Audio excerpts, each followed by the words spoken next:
this thing. It's like a banana chair. It's so uncomfortable. I have to do. Welcome to Oh the Horror. I'm not Fedora. I'm Shades. Fedora's over there losing his mind.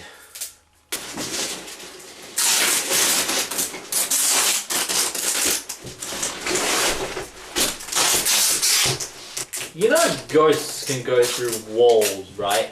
Hey, I didn't bring you over here for your advice on fortifying, okay? I brought you over here to do this top 5. That's it. Can you handle that much at least? Yes. Yes, I can. Good. Then you just do that and I'll do this. Fine. You know what? I'm not too fond about that bodyguard you hired. What's wrong with him? Well, let me tell you boys, before you start your little video, I just want to say, can you feel the power of Hulkamania in the house tonight, brother? Well, let me tell you something, Shades. If any ghosts try to get in here, they're gonna have to deal with these 12-inch pythons. I'll do it for all the little Hulksters out there. Remember, Hulkamania will never die, brother.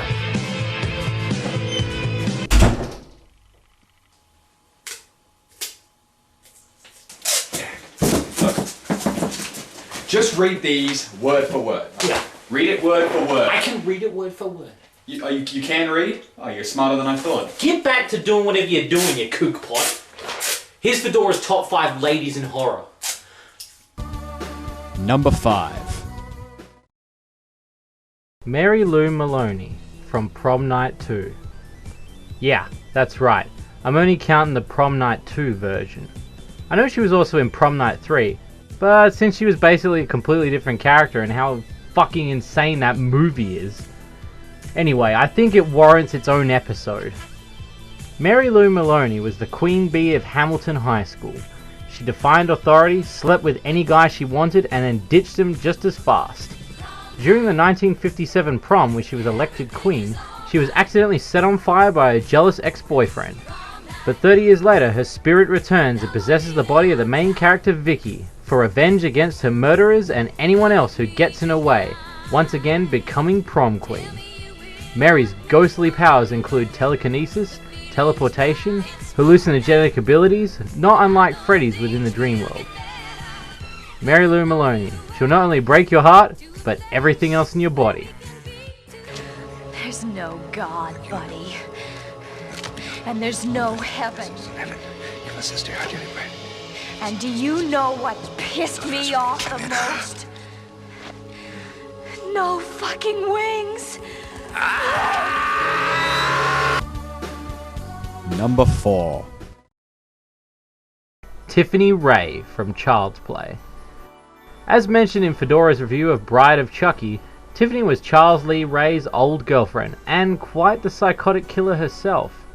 After bringing Chucky back from the dead, she quickly fell prey to the killer doll, only then to become one herself. As a doll, Tiffany possesses all the attributes and abilities as Chucky does, even having access to some level of Chucky's voodoo magic. But what makes her really fun to watch on screen is how fiery she is. She doesn't take crap from nobody, not even Chucky, and can kill just as viciously and creatively as he can, any day of the week. But at the same time, she also adds a level of sensitivity that, as strange as it sounds, was really interesting to watch. Tiffany Ray. And what more can I add than this? Barbie, eat your heart out. Number 3. Carrie White. Once a shy, closeted girl living alone with a heavenly religious, mentally ill mother, Carrie was the victim of numerous acts of cruelty by the students of the high school she attended. But within her slow-growing rage and feelings of loneliness, she came to the realization that she possessed psychic abilities, namely extremely high levels of telekinesis, that only grew stronger the angrier she became. Carrie's powers came to the bloody fruition that fateful prom night, when the prank that the bullies had been planning for a while concluded with dumping a bucket of pig's blood on Carrie's head, just as she was crowned prom queen, and her rage took over, resulting in many deaths. In the original novel, it was also suggested that she could read minds, only making her rage-filled powers all the more deadly. Carrie White. Hell hath no fury like her.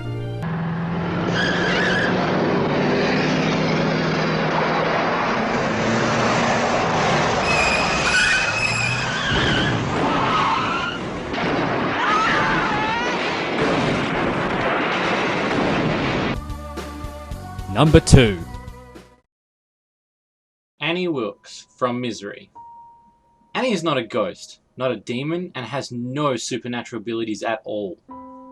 And she doesn't need them, because this twitchy, obsessive bag of crazy is just the right kind of terrifying for this situation. Paul Sheldon is a popular author, famous for his romance novel series Misery. When he gets into a car accident during a snowstorm, he's taken in by what seemed like a nice, giddy fan. But Paul quickly discovered that Annie was insanely obsessed with his book series, and where he was once a patient of the former nurse, he was now a prisoner. Kathy Bates' performance was perfect. She had a gentle, motherly appearance and a way of speaking that could do a 180 in a flash, and give you such a feeling of uncertainty. A feeling that any second now, she could completely snap. And with Paul all but crippled, how would he have any chance if she did? Annie Wilkes, true evil hiding behind an apple pie smile. But I didn't cheer. I stood right up and started shouting, "This isn't what happened last week! Have you all got amnesia? They just cheated us! This isn't fair! He didn't get out of the cock-a-doodie car!" Number 1. Mary Shaw from Dead Silence. Once a talented ventriloquist that lived in a small town of Ravensfair. In her lifetime, Mary created a vast number of dummies and dolls, which she substituted for family and children that she never had. During one of her shows, she was heckled by one of the townsboys, and that night he mysteriously vanished. This ended with the family of the boy attacking Mary, tearing out her tongue and killing her. Now returned from the grave, the ghost of Mary Shaw hunts down the family that killed her. This is hardly an original story, but there are two things that make Mary such a great character. One, the casting. Writer-director James Wan didn't want some witch-like crone. He wanted a diva. A mature woman who could command your attention, and he definitely found that in the stage actress Judith Roberts. Secondly, atmosphere. The use of sound is perfect in Dead Silence. Or lack of sound is probably the better description, as whenever Mary is near, all sound suddenly fades away, creating such an eerie and unsettling feeling, because you know she's going to appear, and when she does, you better keep your mouth shut, because one scream, and Mary will tear out your tongue. These details made Mary a modern-day icon of horror, and giving her her very own attraction house, alongside Freddy, Jason, and Leatherface at the Universal Studios Carnival of Carnage. Mary Shaw. Remember, kiddies, never ever scream. Now, who's the dummy? Have you even read this? Have you proofread this? This is ridiculous. This is horrible. I would have written this better. It's a sexy ladies of horror. Look, the first few pages just have pictures. They're not even women. I'm out. I'm done. I'm out. Let's take that one. That one.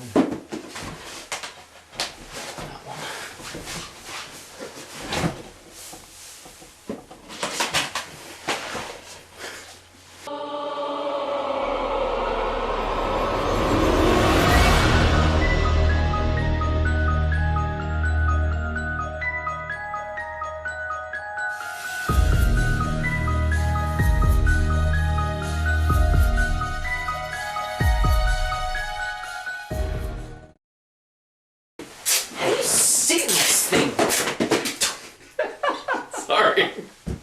Okay, we found our end credit. Sorry. We found our limit point. Okay, alright.